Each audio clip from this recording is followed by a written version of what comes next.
હાય friend, hello, જય Shri Krishna, Radhe Radhe, happy Guru Purnima. આજે અમે ગુરુ પૂર્ણિમા છે એટલે અમે અમારા ફેમિલી સાથે અમારા મમ્મીજીને લઈને નીકળી ગયા છે ગુરુ પૂનમના દિવસે. તો ગુરુ એટલે આપણી આ માતાજી, જેણે આપણને જન્મ આપ્યો, એ આ પહેલાં ગુરુ આપણા માતાજી કહેવાય. અને બીજા ગુરુ આપણી ધરતી માતા, જેણે આપણને મોટા કર્યા, બરાબર. અને ત્રીજા ગુરુ આપણા પિતાજી, જેણે આપણને ચાલતા શીખવાડ્યું.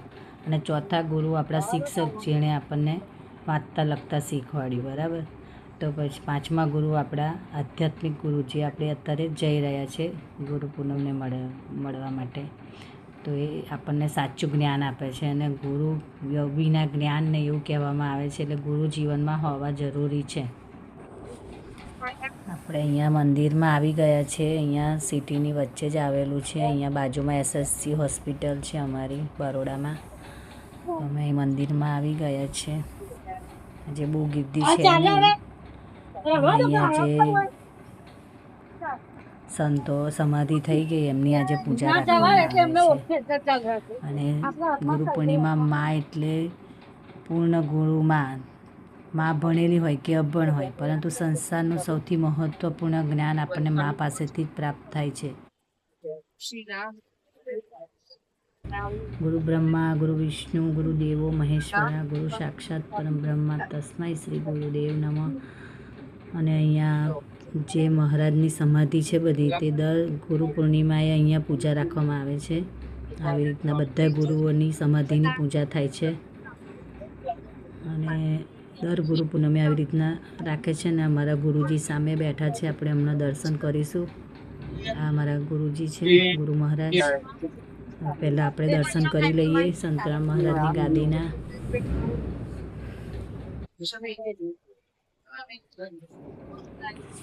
તો ચાલો આપણે મહારાજની ગાદીના દર્શન કરાવું તમને.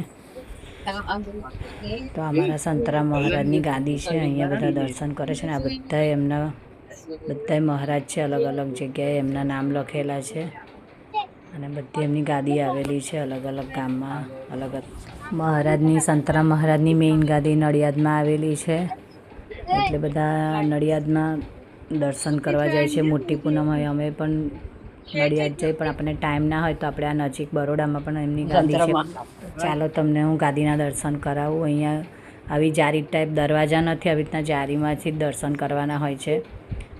તો અહીંયાથી થોડા દર્શન કરાવી લઉં તમને. જય સંતરામ મહારાજ. સોહંગ રામ રામ રામ, સંત રામ રામ રામ. જય મહારાજ, જય મહારાજ. તો હવે આપણે ગુરુજીના દર્શન કરીશું. તો પૂનમે ગુરુજી અહીંયા બહાર બેસે છે અને બધાને દર્શન આપે છે. અને બધાને કંઠી પણ એ પહેરાવે છે અને પ્રસાદી આપે છે. ગુરુ વગર આપણને જ્ઞાન મળે નહીં, એટલે આપણા જીવનમાં ગુરુ હોવા જોઈએ. પહેલાં ગુરુ આપણી માતાજી હોય. પહેલાં ગુરુ આપણા માતાજી, જેમણે આપણને જન્મ આપ્યો છે. હા, લક્ષ્મણદાસ છે, એમની ગાદી છે. આમાં તમને કહ્યું કે આજે સમાધિની બધાએ, જે મહારાજે સમાધિ લીધી હોય, એ બધાની અહીંયા પૂજા કરવામાં આવે છે ગુરુ પૂનમને દિવસે. તો આજે ગુરુ પૂનમે આવી રીતના દર ગુરુ પૂર્ણિમાએ આવી રીતના પૂજા થાય છે. તો મેં તમને આજે મારી ગુરુ પૂનમની આજે મને એમ થયું કે આજે એનો વ્લોગ મૂકું અને આજે બતાવું અમારા સંતરામ મહારાજની ગાદી. આટલી નાની જ જગ્યા છે, પણ સારી છે, સરસ છે. જય શ્રી કૃષ્ણ મિત્રો. રાધે રાધે, રાધે રાધે, રાધે.